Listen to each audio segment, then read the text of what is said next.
Ngayikhetha igumgedlela inkosi enkulu uBhongela Sidima Samampondo, babamkhulu uNkulunkulu phakathi. Amen. Phela yiko ukudayisana kwabo abantu abamnyama okwenze zonke lezi zimpi zangaba impumelelo. Phela abelungu laba bahlakaniphe kakhulu ngoba bathumela yena umuntu omnyama ukuthi abulale omunye umuntu omnyama. Phela lokhu okuwumlungu lokhu uyakwazi ukurobha uNkulunkulu.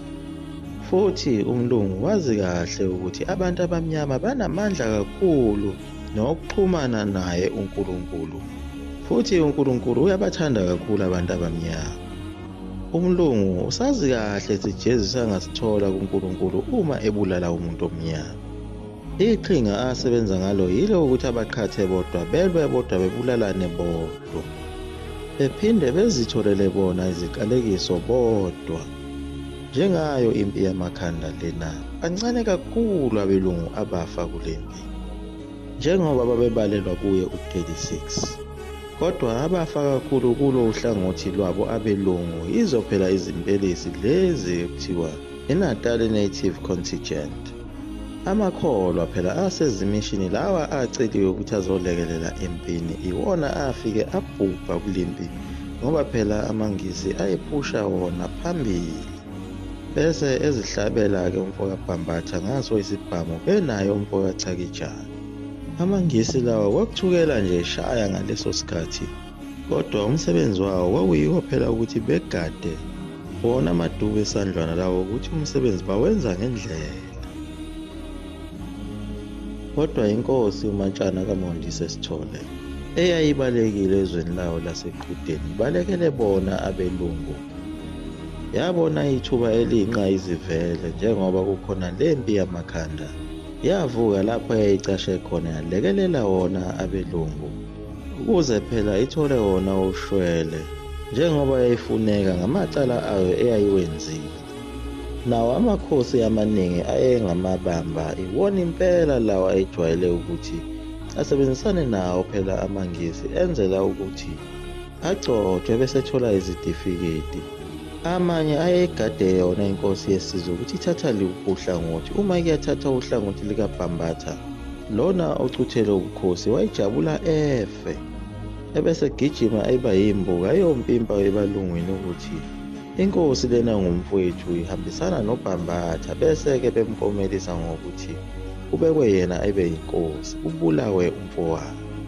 Njengayo inkosi uMahlubi wakwaGcwensa owayebambele indodana kamfowabo, kodwa kwathi lapho indodana isibekwa esihlalweni kanti izothatha uhlangothi likaBhambatha, wabe seyibika kwabakhulu abamhlophe phela yagudluza leyo ndodana yangena ejele, kwase kuhlala yena esihlalweni.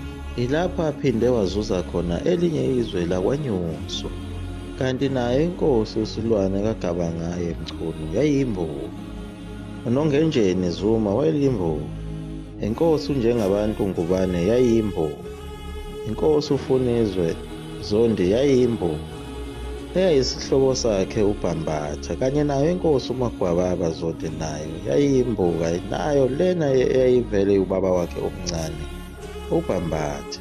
Nayo inkosi uNongamlana Zondi nayo futhi yayilimbuka, yayiso futhi isihlobo sakhe uBhambatha, eyayiphethe izwe laseNkandla nelaseNquthu. Inkosi uMaphoyisa kaMbuzo Ntuli eyayiphethe eNkandla nayo yayimbuka. Nayo inkosi uMfungelwa kaMavumengwana Ntuli naye wayimbuka. Nenkosi uMangqamzana kaMganu yayimbuka. Kwakuyinkosi yakhona phela eBathenjini iphethe laphana eSahlumbe eMsinga. Kube yinkosi uMveli kaHemhemu, naye wayinkosi yakhona eMgungundlovu phela eMaritzburg. Yilapho wayesenesiqeshana sendawo lapho okusetshenzwa khona onke abavukela umbuso wamangisi, lapho ababetikinywa khona namakhosi enqunywa khona amakhanda. Yona inkosi uHemuhemu, nayo inkosi uBubula Mkhize yayiyilo imbuka. Kuzoba inkosi uGayede kaMakhedama wakwaDlomo, naye kwayilo imbuka. Yiwo onke amakhosi lawa ahlomula kakhulu ehleshulelwa umhlaba wamanye amakhosi ayegqishe uBhambatha. Kodwa owahlomula kakhulu kuyo lempi ngokudayisa lona iqembu lakhe uBhambatha okuyiyo phela inkosi uSibindi Ngubane. Lena phela yayisiwumfundisi iphethe amabandla asemishini eyaqoqa onke amakholwa ukuthi kuyolekelelwa kuyo lempi yabamba iqhaza elikhulu ekubulaweni kwabo abantu bakwaZulu. Ngawo-1907 yaklonyeliswa ukuthi ibe yinkosi esemthethweni yababomvu onke onkana. Waphinde wahleshulelwa wona umhlaba kwathiwa kaphathe ubukhosi bamntwana phela uNdlovu wakwaZulu lobo bukaMaphumulo obelekelela uBhambatha kanye nayo inkosi uMeseni kaMusi oyinkosi yakwaQwabe kwathiwa kayithathe futhi indawo yakhe, kanye nabo ubukhosi bayo inkosi uBhobizembe nomenkosi uMashwili nobenkosi uNgqokwana.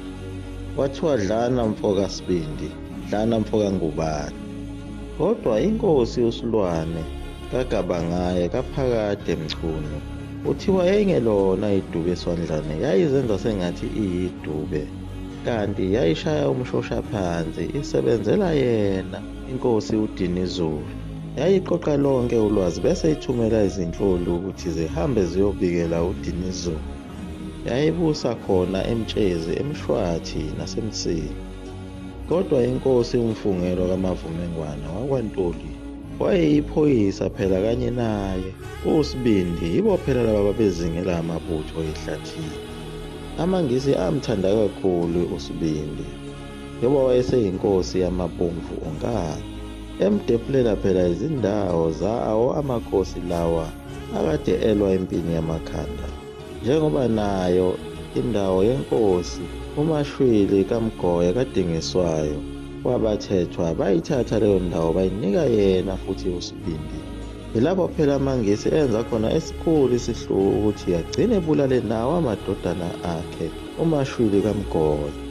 Kanti nayo inkosi uMehlukaZulu Ngobese yafa ngesikhulu isihluku ngoba phela bayishaya ngenhlamvu khona eMome, kodwa waze waphelela khona entabeni laphana eQhudini, okuyikona okwadumaza amakhosi amaningi njengoba agcine sezinikele. Nangazo lezi ndaba ezingamampunge zokuthi uBhambatha ubanjiwe wanqunywa yikhanda, zawafaka amanzi emadolweni, zacabanga ukuthi uma bengazinikela hleze bangathola isigwebo esincane bethole ushwele. Kodwa iNgisi alinawo ushwele, liyanquma kuphela. Phela amaNgisi ayelwa nokuqeda nya ngobukhosi boselwa, ebeka amabamba ebengamakhosi nabanye ababezalwa kwezinye izindlu ayebathatha ebenze bebe ngamakhosi. Njengoba phela amakhosi akhona kwaZulu ayebalelwa kulo 13, kodwa isibalo sakhula kakhulu ngenxa yawo lamakhosi ayesebekwa yiwo amaNgisi. Nayo indodana kaSigananda yaba yiso iSisulu ngoba phela bayibamba nayo bayibopha bagcina sebeyidingisele khona eSt Helena. Le mpi kaBhambatha yaqhubeka kwaze kwaphela unyaka wonke kwalangena unyaka olandelayo ka-1907. Noma yayisiphelile khona ehlathini, kodwa izwe lalisalokhu liqhubeka liyaluza phela kufunakala laba bantu ababenodlame nabaphazamisa uhulumeni wamaNgisi ukunqaba ukukhokha intela. Babebanjwa beboshwa, abanye babebulawela khona lapho esigangeni.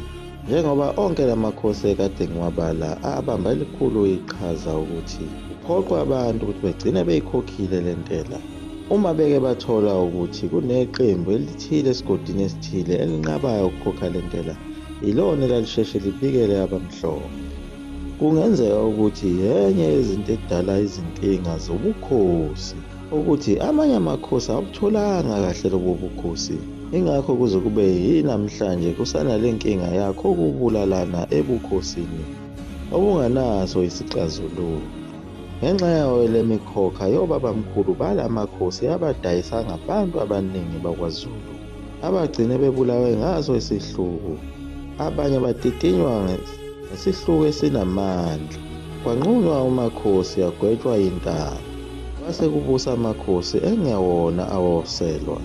Eguqa lapho ekhulunkedlela mzulu mafuthu umkhovu 20 minutes waphathe. Amen.